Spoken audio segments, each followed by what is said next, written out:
It's about how hard you can get hit and keep moving forward. How much you can take and keep moving forward. You want something, go get it, period. You gotta keep moving, let's go. Don't quit until you got nothing left. This is where we have been, this is how we got here, this is who we are. Life moves pretty fast. You don't stop and look around once in a while, you could miss it.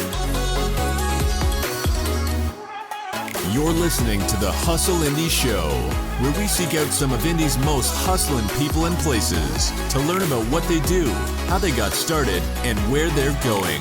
Sit back and enjoy the show. All right, you ready? I'm born ready, baby. What is up, everyone? We are back with another episode of the Hustle Indy Show. I am your host, Brendan, joined as always by the wonderful Ian. Ian, how are you doing on this lovely Thursday? Thank you for the introduction, Brendan. I am doing fantastic. The weather has been lovely outside. It is actually raining today, but it's still warm, so it just gives me some joy. This episode was awesome. I'm just excited to be here, excited to be doing this, and excited to be doing it with you, my man. Oh, man. Lovely, lovely. Yep. So this episode is episode 9. We had Amanda, who is the owner of Homespun, Modern Handmade. It's a local shop located here in downtown Indy. They sell all kinds of local goods and crafts and all kinds of stuff just to help local businesses and crafters here in the area. It was an amazing episode. We got to hear about the behind the scenes of a local shop and just kind of her story about where she started, how she got there, and where all she's been all over the world. And it was just really encouraging and it was just great. It was kind of a breath of fresh air just to be able to enjoy someone's story and passions and desires. And yeah, it was a great episode, I think. Yeah, no, I completely agree. She's been doing this for 11 years now, coming up on 11 years, over a decade. And their business model is just selling local handmade goods. And I just think that is something that each community would love to have. And so we're blessed to have someone like that already in our community who's already so successful doing what she's doing. And so thank you, Amanda, for coming on to this episode. Absolutely. We think that you guys are really, really going to enjoy this. Yep. Without further ado, let's not keep the people waiting. Well, today on the Hustle Indy Show, we've got a special guest, and we would like to welcome her to the Hustle Indy Show. So Amanda Mauer Taflinger, who is the owner and operator of Homespun Modern Handmade, local shop here in Indy. So Amanda, welcome to the show. Thanks for having me on. Oh, it's a pleasure. So we like to start off every show. Tell us a little bit about who you are and how you got started doing what you're doing now. Oh my goodness. Okay, so currently I run Homespun. We also have an event that we run a couple times a year. Last year we didn't do it, obviously, but it's called the Indiana Handicraft Exchange. Oh, wow. And we typically hold that at the Harrison Center for the Arts. It's usually twice a year. I also have 3 kids and 5 pets and a husband. And I enjoy other local businesses. I like the local business community. I love seeing new restaurants and new shops pop up around Indy. Indy's my hometown, so, of course, when I was in high school, I was so eager to get out of here. I left for like 10 years. But then when I came back, I was impressed by how much Indy had grown and changed and how it had more of the things that I wanted. So I've been back here for 12, 13 years now. Cool. Wow. cool. So, What part of Indy did you grow up in? I grew up on the east side. I went to Warren Central High School. Oh, okay. cool. Yeah. And then, so when you left Indy, where exactly did you go, or what were you venturing towards when you were leaving? Oh my gosh. Okay, so I left probably right after. I graduated from high school, and then I went to Columbus, Indiana first because, which doesn't sound like super exciting venture out of Indianapolis, but I was really interested in photography, but I didn't really know what I wanted to do with it. And so when I was in high school, I had a photography teacher at the Career Center at Warren, which I think is one of the greatest things about Warren. I love that they have the vocational trades and like a lot of different hands-on things out in the Career Center. But he really pushed me towards checking out Ivy Tech in Columbus, Indiana, because they had a really good commercial photography program. So I did that for a couple of years. I finished that program, but I wasn't really into the commercial photography aspect of it. And I had a really great teacher there who pushed me towards going into photojournalism. And I did some research on photography and photojournalism programs around the country. And so I ended up going to Bowling Green, Kentucky, another totally exciting Wow. place. And I had a 4-year program there. And Western Kentucky University in Bowling Green is one of the best photojournalism programs in the country. Every year, they perform really well in student contests and everything. They have an amazing staff. It's a fantastic program.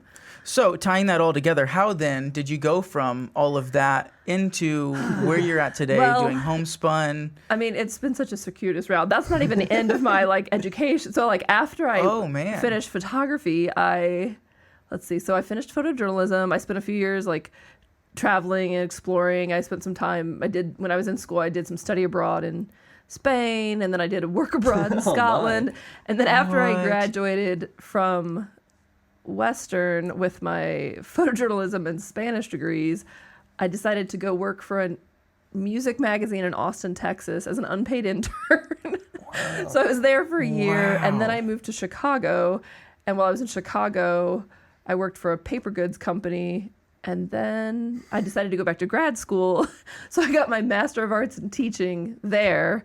Then I came back to Indianapolis. Wow. And I taught art for 3 years, and then they cut art programs, and I got laid off, and that's when I started the store. Wow. I've been all over the place. Crazy. It just wasn't, this is never ever where I would have ended up. I worked retail when I was in high school. I worked at a camera shop. I worked at one of those 1-hour retail photo places. Oh, yeah. And I worked at Target, and I never ever would have imagined myself doing retail. It was not at all on the horizon. But for whatever reason, somehow in all of that winding path, I think a lot of it was due when I was in Chicago I was working for this paper good company, and I was finishing my master's. I got really involved in the craft scene there. Gotcha. So there was Renegade Craft Fair, and there were a bunch of independent crafters who were starting to really get into handmade goods again. And so while I was in Chicago doing that, I did a couple fairs there, and then when I came back here, I was like, oh, hey, there's nothing like that here. So I started the event first, and I did that while I was teaching, but then when I lost my teaching job, a natural progression of that event, working with vendors who make handmade goods, seemed like starting the retail store. Yeah, interesting. He was my husband at the time. We got married before we opened the store, and so while I was teaching, I was 8 months pregnant, found out I was losing my teaching job, and that's when we opened the shop. My gosh, what Man. a crazy story. I mean, I think everybody can take these crazy winding paths that do not at all go where you think you're going to go when you're young and you're I'm going to study this and I'm going to be this, and then you end up going in totally different direction. I always see idea. the diagram that shows a line graph, and it says life expectations, and it's just kind of a straight line up, and then on the side over it says life reality, and it's I mean, because that's what we're taught when we're in high school and everything. We're taught you start planning for college super young, and your parents when you're 4 have this idea of my kid is going to do this and this and this, and they just, you have ideas about what you're supposed to do. Your parents have ideas about what they want you to do. And then once you get into it, you realize that there's just so many different options, having photography in my background. That's not what I do now, but it's benefited me with my business because I can shoot product images for, the store, and, headshots of my staff, and I still get to use it. And it's I can take good photos of my kids in my house, but it's not my main. A very useful hobby. Right. Yeah. It's not my main career path now. And, having Spanish as a second major, it's I have some skills. I'm not fluent, but it's definitely helps, but it's not at all what I'm focused on now. I thought I would be when I was younger. So what in the end brought you, obviously starting Homespun didn't bring you back to Indy. So what really brought you back to Indy? So I was in Chicago, and I came across my now husband on MySpace. Wow.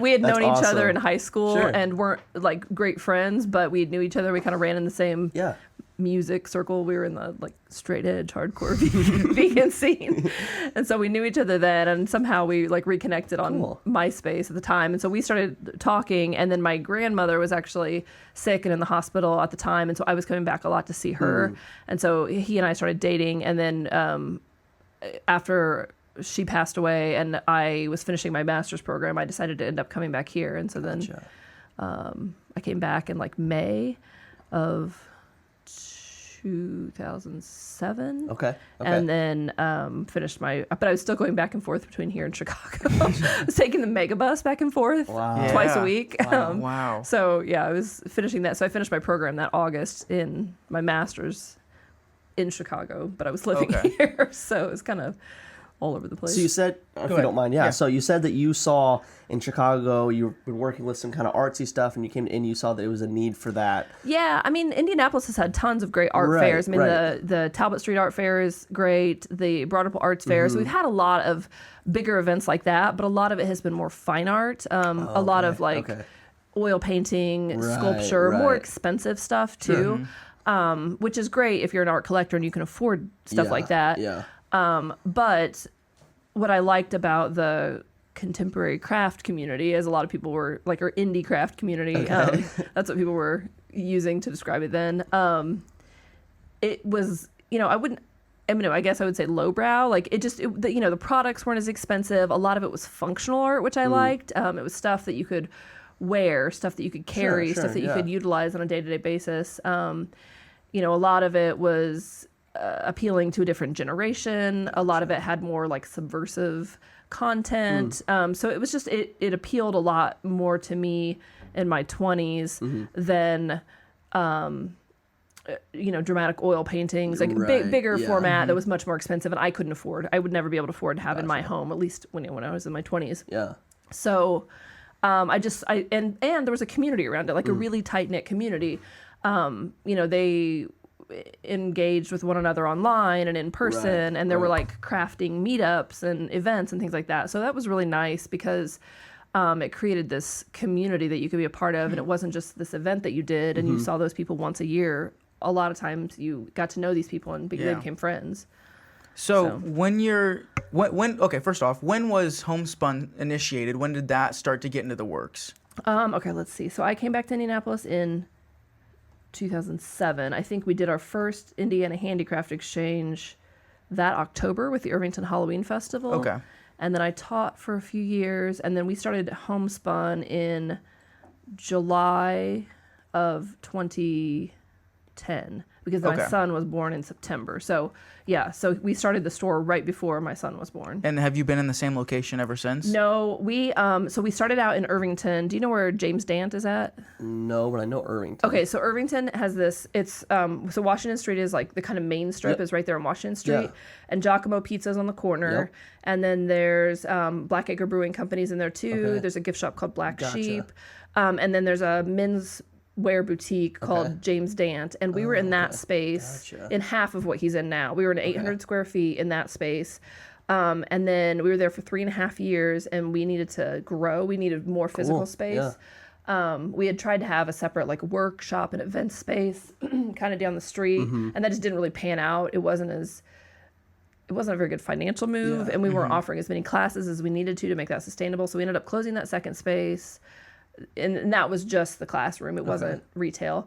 So that was like down South Audubon. We closed that, and then when we started looking for bigger space, we couldn't find anything in Irvington at the time. So we kind of started exploring other areas, and we looked downtown on Mass Ave, and we found a space that was like more than twice as big. I think the space we're in now is like just shy of 2,000 square feet. And it had a lot more flexibility for like back end stuff as well that wouldn't take up space on the sales floor. Yeah. So we just couldn't find that in Irvington, and we loved being in Irvington. We lived in Irvington at the time. We loved that community. They were super supportive, really helpful in getting us going. But we just couldn't find the right space that would have provided the walking traffic and everything.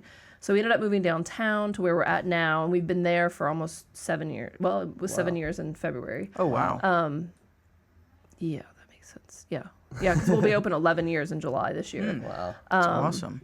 And then, so Tommy, the shop's called James Dant, but Tommy is the owner's first name. He expanded the space he's in. So when I think it was a financial advisor was next door, when they moved, he was able to expand into their space. So that's kind of what we had initially wanted to do, but the opportunity never arose. So I'm glad that it happened for him, because he has a nice, like, big space now, and he's doing really well over there too. Cool. Before we get too far forward with with kind of the details and everything, what exactly does Homespun offer for those that have no idea? Yeah, so we sell primarily handmade goods and primarily domestic goods.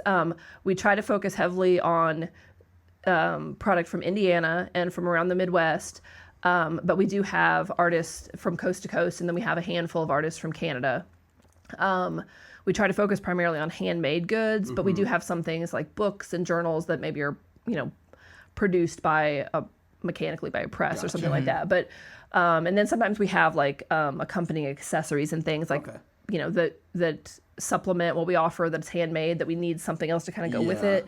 So occasionally we have something that's made in the U.S. but not handmade. But we really try to focus on handmade and especially Indiana made and Midwest. But people do come in a lot and they have the misconception that everything is handmade and everything is made here in Indiana, and that's heavily what we do. Sure.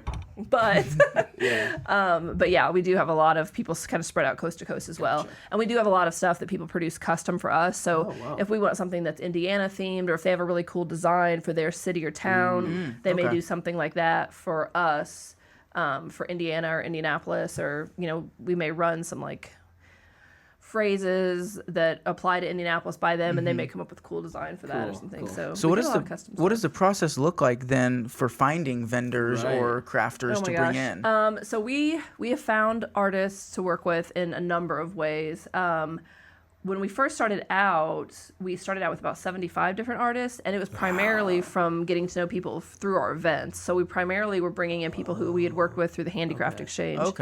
But we also have, so on our website, we have an application. It's in the upper right-hand corner. It's a tiny little link that says vendor app. And people can fill out that application. And we start everybody out on consignment. So that basically, like, they provide the goods. And that allows us to showcase a wider variety of their product than we would if we had to buy everything up front. So they can bring in whatever they'd like to try out. If we've looked at the product samples and we agree that it'll work for our shop. And we kind of try out that product line, and that gives us a feel. And I think the initial contract is like 90 days. So that gives us a good feel for, letting the vendor know, like, this product was really well received. Customers loved this. Nobody really looked at this, or it wasn't packaged well, and I think that detracted from it. Things like that. So we like to kind of like work with our artists at the beginning to kind of, especially if they're brand new and just starting out, to kind of help them figure out like what works for their business, what's successful in their branding and their packaging and their actual product, what customers respond to, what they don't like as much. So we do that. But yeah, so they can apply with the vendor app. We meet a lot of people through our events. We get a lot of suggestions. Customers will come in and they'll say, "Oh, my sister-in-law does this," and I'll give them the information. They can refer her to us, or they can give me her business card or whatever. We do go to a lot of other events. Like, I sometimes still go up to Chicago to go to Renegade Craft Fair. There's a couple like crafty conferences that I go to where I meet other small business owners like me, but also independent artists who are making stuff to put in those businesses. So is it do you have to turn down a lot of people that want to sell things, or is it mostly you trying to search out for things, or how does that look now? No, I mean, we do turn a lot of people down, and honestly, like, at this point, we don't have time to respond to every application we get. So if Which we is a respond, great problem. It is. I mean, I would prefer to be able to like give everybody an answer and give everybody some guidance and like tell them what we did like and we didn't like, because I don't want to squelch anybody's dreams. I don't want anybody to feel bad about the product. It's just that we typically take things if they physically fit in the store. Occasionally we get somebody who applies with like furniture or something, and we just don't have the physical floor space for that. Or it might be that like we could take like this one lamp, but we wouldn't have room for the bed headboards that you make or the cabinetry, things like that. So we have to have physical space for it. It can't be something that is going to compete directly with another vendor who we already carry. So if somebody's making baby booties and somebody comes in and they have a totally different style, like say one vendor makes Mary Jane baby booties and somebody else makes fringed moccasins, we can carry both of those. But if like we have 3 vendors who apply and they're all making Mary Jane baby booties, it just wouldn't make any sense for any of them for us to have all 3 of them, because then it would take away from the sales of all of them. And it wouldn't be a unique offering. They wouldn't have any kind of like exclusivity or really like stand out. There's that, and then also like just the general aesthetic. Like there are some things that just don't fit into our shop, and it's not because they're not good, and it's not because they don't have a place in Indy. It just means that for our shop, like there's just a certain style or aesthetic that we're trying to meet, and I don't know, and it's hard to describe that, but it's kind of like I just know what will work and what won't. Right. And again, like that's not to say that something isn't good or doesn't have a place. And usually when it's that reason that I don't take something on, I usually kind of try to direct somebody in another way so that they can find. I might suggest another shop who I think may better fit with their aesthetic and their product. Because I want them to have an opportunity. I want them to be able to get their foot in the door. I don't want to leave them like totally Right. you know, with their hands up and thinking they can't do it. But I just need to find the right place for them. Gotcha. So starting out, you said so you were laid off from teaching, and so you decided that you kind of wanted to go forward with this. What was like some of the biggest challenges starting out? Because this type of business is not like a traditional business that's really offering something that a lot of people are either interested in. It is a more tight-knit community that may be kind of hard to penetrate. So how was that starting out? Was that kind of more difficult than you thought it would be? Or? Honestly, it was, the beginning was insanely successful. Like I was so blown away because I think at the time, we were in Irvington too, and Irvington didn't have a ton of retail and restaurant business. So we were one of the first like fresh new retailers coming in.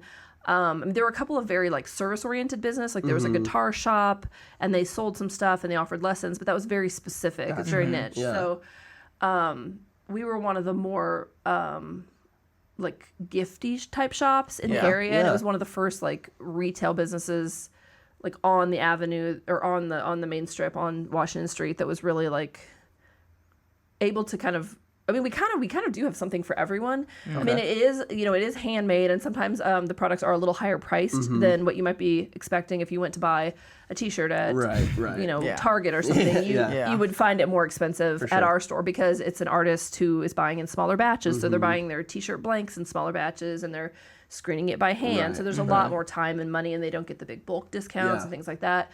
So yes, like stuff is higher price point. But typically, you know, we try to make sure that we take in stuff that's quality, so it should last you longer, and it will maybe have a little bit more significance or meaning to it behind it too. For sure. So like even though handmade goods do seem a little bit more niche, there's things in there that appeal to all different kinds of people, and so we did have a really wide customer base, and we still do. And so I think like we were just so well received at the beginning. It blew my mind. It was crazy. And so we had a really great home and a really great community in Irvington, and it was amazing to get our start there. You know, and when we left, I know we were definitely sad, and the community was definitely some people were like bummed and some people were like irritated, but it was just something that we had to do to grow. For sure. And it's interesting that you had to move, but that's the kind of development that a community would want to see, and so losing something like that is a valuable addition. So that service that you provide, or this little community niche that you have, is something that doesn't outprice everybody around you, and still it creates that value that kind of we were talking about a little bit off air. But I think that that's something that you have it's something very cool that people really appreciate, even if they may not shop there all the time. Aesthetically pleasing, very useful, and again, helping that local community too. Well, and when we left Irvington too, we didn't just leave the space empty. We made sure that we like found another good tenant to come in there. And so we subleased to Tommy when he opened James Dant, and he's done really well there. So I feel like it was a good trade-off. Like we didn't just leave the space open. It didn't become another like cell phone shop or I mean, it definitely was something. It was a different, unique addition to the community. So I feel like it filled our space. When we left, it filled it with something similar and something with equal, you know, offerings for the community or something. Gotcha. So we've talked about the relocation process and kind of the timing of everything working out, and just your customer base and the community and the niche that you found yourself in. The area that you're now in is rapidly developing. In what ways has that impacted your business, and then also expanded, hopefully, your community? So it was a rough couple of years, or 3 years maybe. We were really excited when the Bottleworks project came on the table, or when IPS first offered that property up for sale. We were excited to see all the different options, and there were several people who put out project ideas that I think could have been amazing there. But once they finally accepted the bid and they got Bottleworks to commit, it was exciting to know that something was happening, but then also I think we like knew that it was going to be a hard road with all the construction because particularly on our block of Mass Ave, for whatever reason, people seem to have this barrier with College Avenue. When they are coming up Mass Ave, they get to College, and they just don't think there's anything else down on that last leg. So I think that that's improved with the buildup of all the stuff on the Bottleworks site. I mean, they have the big office building there, and the hotel is like bright, and they have a sign on it now. So I think that's definitely going to change. But for such a long time, it was like College was the end of Mass Ave, and people wouldn't go any further. So it was like that barrier was always there before any of the construction. But once the construction started, it was hit or miss. I mean, it was like any given day we could come in and like the street would be closed with no warning, or there would be a bunch of construction and it would look like the street was closed, and so people would look down there and go, "Oh no, I'm not going down that way." Right. You know, and there's like 3 different ways you can kind of come into our street. Like there's a, you know, kind of a side street that curves around behind the shop. There's a small little leg that comes off of 10th Street, and then you can come up from College or from Mass Ave. But like at any given point, like 1 or 2 of those would be blocked off, and so that could be really difficult. You know, being on Mass Ave, part of the interest of being downtown is that there's always events and there's people and there's things like that. But sometimes, you know, there would be runs that would pop up that we wouldn't really know about, or that we maybe had been emailed about but didn't catch on to or something. But, you know, it was always hit or miss. But I think that stuff is kind of, you know, as the city communicates with the merchants and the merchants express their feelings about stuff like that, I think there's starting to be a better communication there. So that's helpful. And like the Mass Ave Merchants Association is an organization that kind of any business on Mass Ave or just off of it can be a part of. And so they've been a really good, it's been a really good group of merchants who have been able to like communicate with the city and the police and like kind of let them know what our needs are and best practices for this or that. So that's been really nice too. But yeah, I mean, the Bottleworks project is amazing and I'm happy to see it there. I'm so excited to have a hotel right across the street from us. And it is a crazy hotel. It's really interesting. It's going to be such a unique experience for people staying there because it's like so different. It's so unlike anything else. But yeah, it was kind of a long road getting here. So we're all breathing a deep sigh of relief. But then on the back of that, of course, then the pandemic hit. And so coming out of all the construction, just when we thought there was a light, it was like, oh, hey, and now we're going to have a year-long pandemic to throw at you as well. So that was a couple of really, really tough years. So that kind of perfect storm that happened then, in what ways did you guys shape or model your business structure to be more online and do more of that stuff? Or in what ways have you guys kind of adjusted to kind of deal with that? So when we first started doing this, you know, we worked with a ton of artists who had their own Etsy shops. So we never really were motivated toward, we had a website, but we didn't have an online shop. Gotcha. And we would like write blog posts and send out email newsletters, but we never really like pushed product in a web store. We had social media and we would promote product there, and then people could like call us or come by the shop to get it, but it was never like online sales. So when the pandemic hit, we probably a year before the pandemic had hit, we started a web store, but we didn't really do anything with it. Like we kind of were still getting used to the platform and figuring out how to work it and like how that was going to work with our vendors, not detracting from their own sales on their own sites, but making sure that we were getting more exposure. So we had kind of started fiddling with it and got that website platform going, but had maybe only put up like a handful of items. Gotcha. So like about a year later, the pandemic hit and we were like, oh, hey, we should really look into this online thing. So we really started pushing at the beginning of that to get product up online. And I mean, we didn't get a whole lot up online, but we still had pretty good response. We started getting more orders. A lot of our regular customers, a lot of businesses sending gifts to people. We've done a couple of like really large gift box orders for people where they can essentially like customize what they want. So we have a ton of like Indiana specific product, you know, things that have, again, like different images of Indiana, things that represent the Hoosier State, things like that. But then we also have a ton of stuff that's made in Indiana. So we can do all sorts of gift boxes. And so we would get like, you know, a company would call us and they'd say, I have 20 employees that are working from home. We want to send them snack boxes.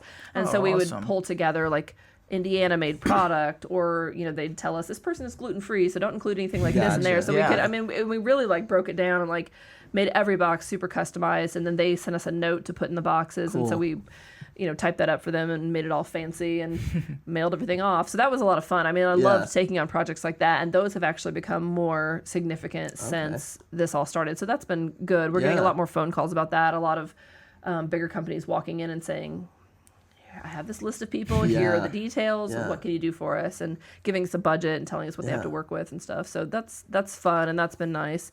And then now, so we laid all of our part-timers off at the beginning of the pandemic because we were closed for 2.5 months. We weren't doing anything, and the web store really wasn't enough to sustain any of us. So we did have to, but most of them were part-timers who were either high school kids still living with their parents, college students who still had income from their parents. There were a couple people who did need income, but they were able to get unemployment. Good, so everybody was taken care of, but it was just, sometimes you have to do those and it sucked. Yeah. That was probably one of the hardest days of running the business. And luckily we've had a couple people come back since then. We were able to keep on our 2 part-timers at the time, or full-timers at the time, and they kind of helped us through getting the web store up and running during all of that. Yeah. So they did a lot of work from home. We would take turns independently coming into the store and working on the computers or shooting images or whatever when the other people weren't there. Yeah. So we kind of rotated those shifts. And then after the pandemic, focusing more on online stuff, when we started hiring more people, we were able to hire an inventory and e-com assistant. And That's awesome. Somebody who's strictly devoted to social media. So we're pushing more on that stuff. And then we've hired on a few more Salesforce staff. But we still have a really small staff of 8. And we have a couple of people who come back when they're in town from college or whatever. But it definitely forced us to kind of restructure and come up with some fresh approaches to things because it just hadn't been a priority. Definitely online sales had not been a priority before because we didn't want to take away from our vendor sales and we wanted people to and it just wasn't a thing for us. It was people like the inside experience, coming into the shop, being able to touch things, especially pick things a up. local store like that. People want to have that hands-on feel, I feel like. So that was what we were all about, and then we were like, we might want to consider adding this as well. So it's necessary. It is something we should have probably done longer ago, but we've got it now and it works. And it's getting bulked up, and we're really adding to it and fixing all the kinks. So owning this business for now, you said 11 years at this point? It'll be 11 in July. Yep. What are some of the biggest things that you've learned? I mean, it sounds like you have a very successful journey, even through the ups and downs. So what are some of the biggest learning points that you've had through your experience, especially for those listening that maybe want to start their own business, either similar to yours or just kind of business in general? I mean, there's all sorts of things. It's really good to have a community.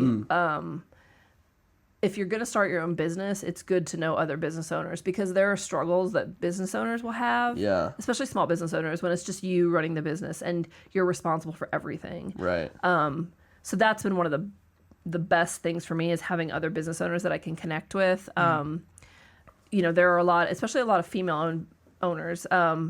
Carrie from Newfangled Confections and Tia Agnew, who used to run New Day Meadery in Fountain Square. They've sold it since then. But, I mean, there's just a lot of people who are really good touch base to bounce ideas off of or say, I'm really having this issue and I don't know how to address it.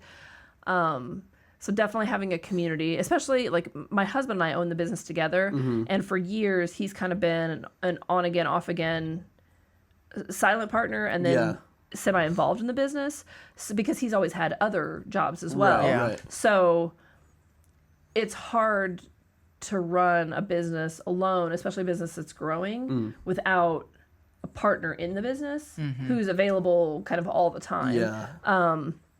So that was where that community of other business owners was super helpful as well because while he's been super helpful and he's been able to help out in a lot of ways over the years, he hasn't been there every day, all day to see all of the things that are happening and the decisions that have to be made and stuff like that. So other business owners are really, really great to form a union with.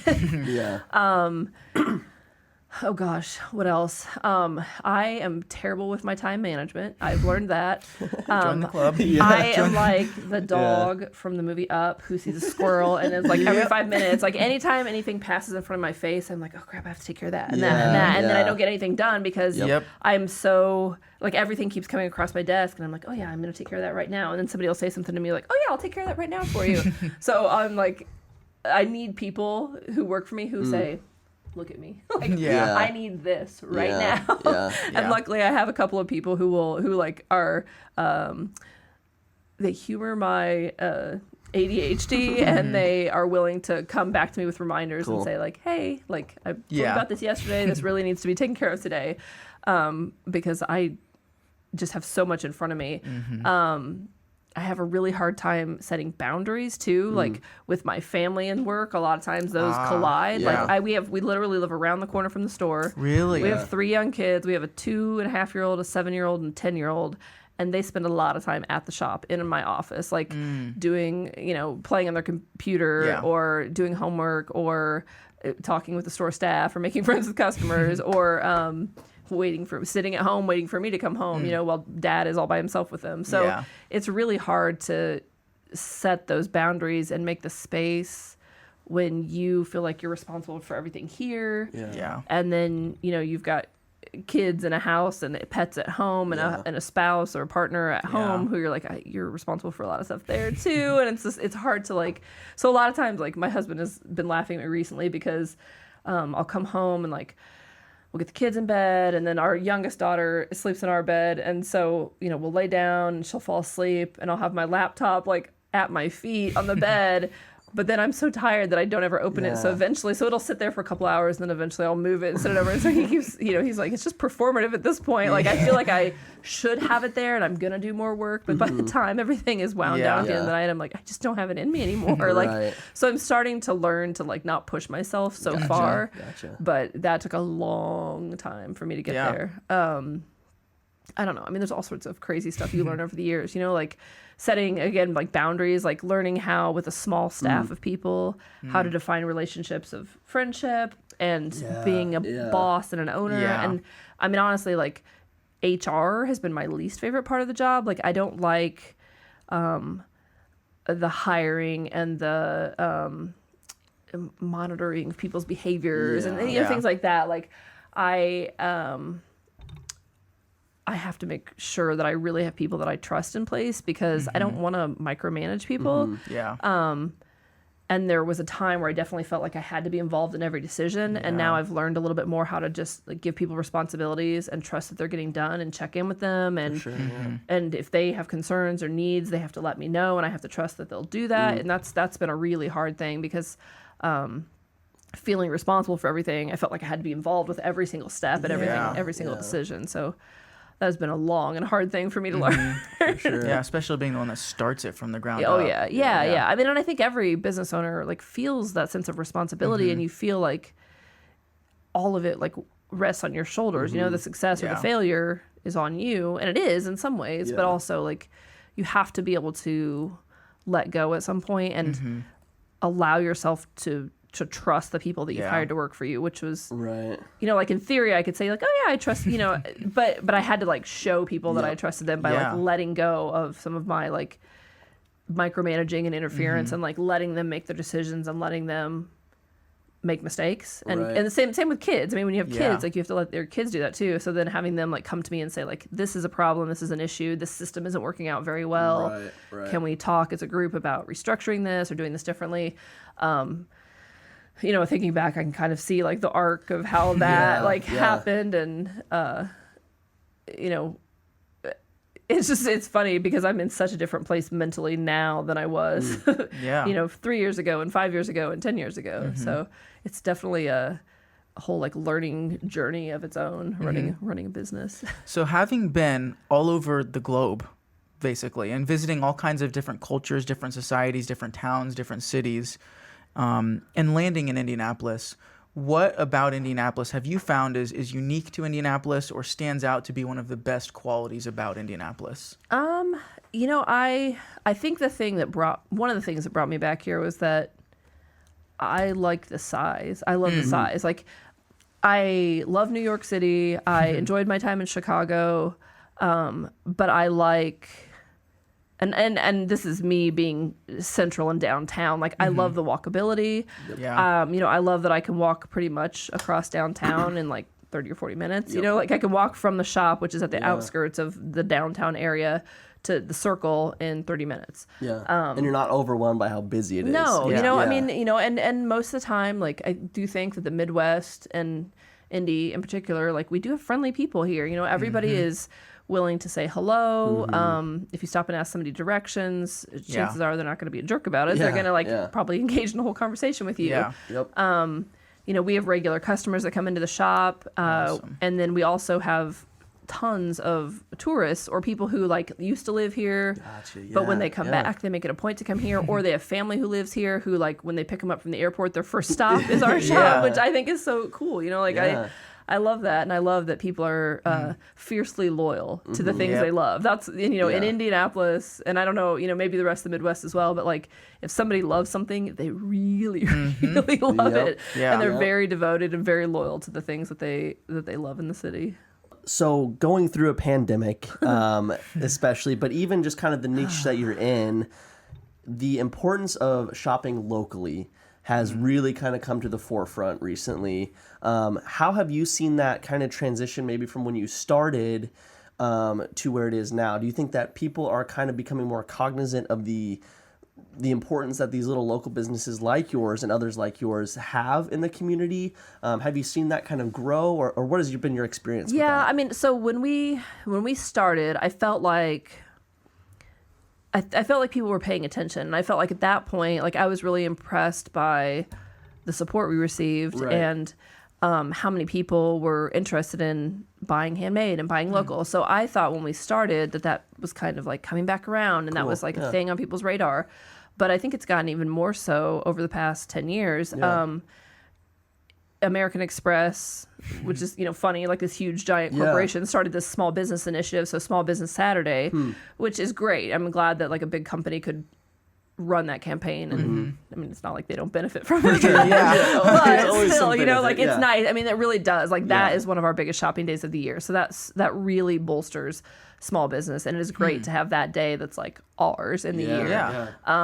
So I think that has definitely pushed a lot of awareness, reminding people every year, like, hey, when you're shopping for the holidays this year, don't forget to go to your local coffee shop and pick up a bag of coffee for somebody, or your local bookstore, or your local gift shop, or whatever, or your local brewery, or your local meat market.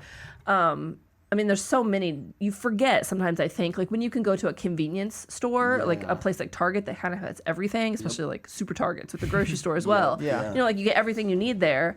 But I think people forget how fun it is to shop at small specialty shops. I know during the pandemic, like with all the like online ordering for groceries and stuff, we've made an effort. I mean, I think part of it too is because we're part of the small business community, but we've made an effort to order food from Goose the Market and Torchetti's and Wildwood, because there are other small businesses, and we know how hard the pandemic hit us.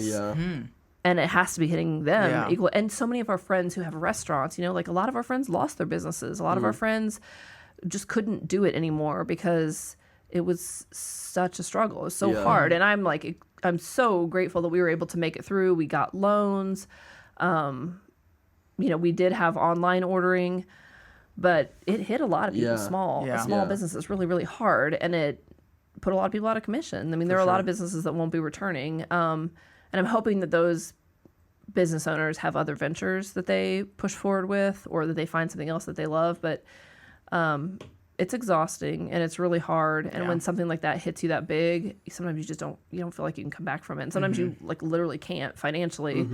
And that can have a really big impact on your motivation and your mental health and your energy levels.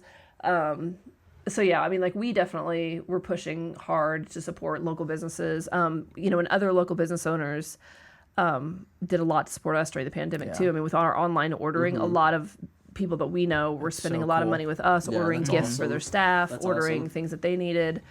So, it was really nice to see that. That's awesome. Cool. What do you see that you sell most? What kind of item in particular at Homespun sells the quickest? We sell a lot of food items. There's a lot of like locally produced snacks like Friddle candy, Just Pop In popcorn, Tinker coffee, Blue Mind coffee, best chocolate in town. So much food. So people love food from wherever they're at. I mean, it's going to be used. We sell a lot of screen printed T-shirts. I mean, we have so much stuff. We have jewelry and kids stuff. We have children's books, and we have children's onesies and toys, and we have cosmetics and bath and body products, and we have ceramics. So I mean, it's all over the place. I mean, I think our biggest sellers right now, we have a ton of stickers. I went sticker crazy, and we have like literally like walls of stickers. So we've been selling a lot of stickers lately. Everybody needs a sticker for their water bottle. Absolutely. But yeah, stickers are doing really well right now. But yeah, like food is a huge seller, and people love Indiana t-shirts, and people love like small things, especially a lot of like people who are just in town traveling. We did see a lot of people during the pandemic who, once we reopened, who were just getting their cars and taking road trips. I did that a lot. Yep. Yeah. So like we would get people who are like, we're just driving because we have nothing else to do. So we're just driving across the country, or driving, there was one couple that stands out that was driving from DC, and they were just going to drive out through the Midwest and see places they hadn't been to. So I think they had stopped in like Cleveland and Columbus, and then they were coming to us, and they were going, I think they said they were going out to Kansas City. And so, I mean, they were really making a trek. Store, huh? Yeah. And I was like, and I'm always like, how did you find us? Right. Like, oh, we looked at Yelp, and I'm like, oh, that's great. Exactly. Fantastic. So that's definitely been something that's helpful too. But yeah, I mean, it's there's just all sorts of crazy things that So moving forward, do you see any future goals or aspirations or growth happening for Homespun? Any dreams or aspirations? What does that look like for you in the next, say, 5 years? Let's start with next week. Okay. There you go. The NCAA Final Four tournament is going to be in Indiana, in Indianapolis. And I'm not a huge basketball person, but the whole tournament has never been here before. Right, it's usually just like the final games. Yeah. So there are going to be 64 teams in Indiana, but there are going to be some, I think, in Lafayette and I think there's some in Bloomington as well. I don't know where else, but a lot of the games are going to be here, and then they're going to be here for like 3 weeks. So as that gets whittled down, there'll be fewer and fewer teams. But at first, I think they thought that they weren't going to be allowed any fans, but now we found out that they're going to have up to 25% capacity. So the Indianapolis Chamber, they have an initiative called Startup 317, where they fill empty storefronts, either with pop-ups or with art. Yeah, I think we've met with... I think you met with Catherine. Yeah, Catherine. She told me she's been on here before. Yeah. So they reached out to us and were like, hey... Like a couple weeks ago, they're like, we're gonna, are you guys interested in helping us with this pop-up for the Final Four? No way. So starting next week on the 18th, we're gonna be doing a pop-up on right off the circle, on the south side of the circle. It's in the Guarantee Building, and it's gonna be between Windsor Jewelry and Nikki Blaine's Cigar Bar. Sign. Yeah. But it's this empty space. It used to be a Greenleaf yogurt shop. Yeah. And we're literally like using whatever display pieces we can put together, and we've got a bunch of vendors, and they really want it to be heavily like Indiana focused. So a lot of product that's going to be like representative of Indiana, the Hoosier State, and then some of it's going to be like just cute products that are made in Indiana, even though they don't say like Hoosier State, Indiana, stuff like that. So I mean, we've got probably 30. No, actually, I think we're up to 40 vendors now who are bringing us extra products specifically for that. And we have no idea what to expect because, like, again, like the whole tournament's never been in the city before. So this is the first time for that. But also they're only allowed 25% capacity. So what's that crowd going to end up shaking out to be? I have no idea. So we're going into this telling everybody, like, this is just a... we're just flying by the seat of our pants. Like, it's a total shot in the dark. Like, we don't know what we're going to come up with. We're hoping for great sales. I think we'll have good sales. I think there will be a lot of people here. Even, like, locals, we'll be coming downtown for games and stuff like that. So we'll see. I mean, it's just an interesting opportunity. I thought we Yes, should probably it take, is. and then we've got another show. We've got the Indiana Handicraft Exchange, which we normally would have started accepting applications for it by now for the summer show, but we wanted to make sure kind of to see kind of where the pandemic was going and make sure that like vaccinations were going to be available, and also that our venue was going to be able to put some protocol in place and stuff like that. So we know we're going to do that summer event now. It's going to be a lot smaller than it has been in the past, but we'll probably have applications up for that maybe in a couple weeks. Cool. And then I don't know. I mean, it's funny because Catherine was actually saying to me, like, when the pop-up's over, be prepared for the landlord to ask you if you want to stay. And I'm just like, no way. I've got kids in elementary school right now. I've got, a 10-year-old, a 7-year-old, and 2.5-year-old. Like, I don't have any more brain space for another location right now. The only other thing really on my radar is, like, at some point I would love to do a mobile boutique that we could take to other other events or, like, maybe go to other cities. That would be awesome. To do friends events, because I have this network of, like, other craft show organizers and other shop owners in other places, and so like doing collaborations with them and being able to take a small selection of what we offer other places, I think that would be fun, and I don't think it would be nearly as stressful as opening another location. My husband used to be the one who really pushed for like growing the Homespun empire, and I was like, I kind of just want one location. I think we'll be fine. So I'm not super into the idea of like growing and It expanding. makes it more special too. Right, and it's also like I just don't want that. Like I don't really want like multiple locations and franchises or anything like that. I'm fine with one small shop. Like everything has an expiration date. Like I don't see Homespun lasting forever. I don't think we would sell it off to anybody, but like I don't see that expiration date anytime in the near future. So like I'd be happy to do this for the next 10 years, 15 years, like my kids, sometimes they get annoyed that I'm like at the store too much or that I bring too much work home with me, but like they also enjoy the store and they like telling their friends about it. And a lot of their friends, we actually had a friend whose son was talking to Santa last year, and he asked Santa where he got his gifts, and Santa said he like made them, and he said, "Oh, you should go to Homespun. There's some really good stuff there." No way. I was like, that's a good plug. I was like, that's fantastic. That's like the best plug ever.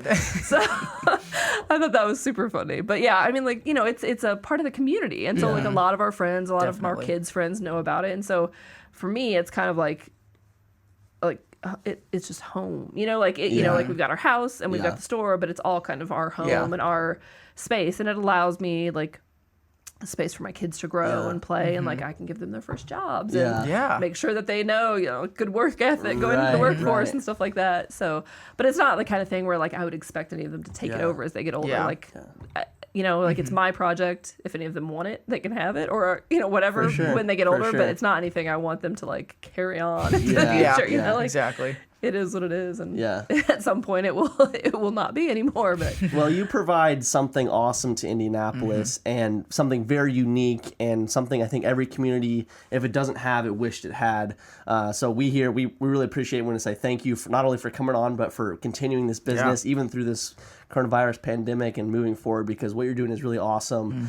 Just so for the people out there, what's the easiest way to contact you if they want to kind of get in touch with either their vendor wanting to sell to you or wanting to see more about your products? What's the best way to find you and contact you? So we're on all the social medias. It's I think almost all of our accounts are at Homespun Indy, and it's INDY. So at Homespun Indy on Twitter, Instagram, Facebook. Pinterest, we're even on Pinterest. And we've been trying to put up like crafty ideas and projects that we like and stuff like that. But we also have a website that's just homespunindy.com. And then again, that like vendor application is on the main page. If you go to the upper right hand corner, there's a tiny little button that says vendor app. And then also the Handicraft Exchange, if anybody's interested in applying for that. The event is going to be significantly smaller this summer. But we also do a winter event, and so people can go to IndianaHandicraftExchange.com, but Indiana is spelled so cleverly, INDIE. Indiana Handicraft with an I, exchange.com. Yeah, so people can apply to be a vendor there too, and we don't have the applications up for this summer yet. I think there's still information from last year. But we're getting ready to update all that, and so we will be accepting vendor applications for that, and we're definitely taking like extra precautions and making sure there's COVID protocol and everything in place. And hopefully a lot more people will be vaccinated by the time the event, because this event will actually not happen until June. So. Okay, Perfect. Awesome. Well, Thank you so much for your time. Yeah, no problem. Thank you for all that you do. We really appreciate you coming on and sharing all of your ventures and all that you're doing at Homespun. So I think that wraps everything up. All right. And we will say thank you to you. And we will say thank you to everyone that's watching and tuning in. We hope you have a wonderful week. We look forward to seeing you in the next episode.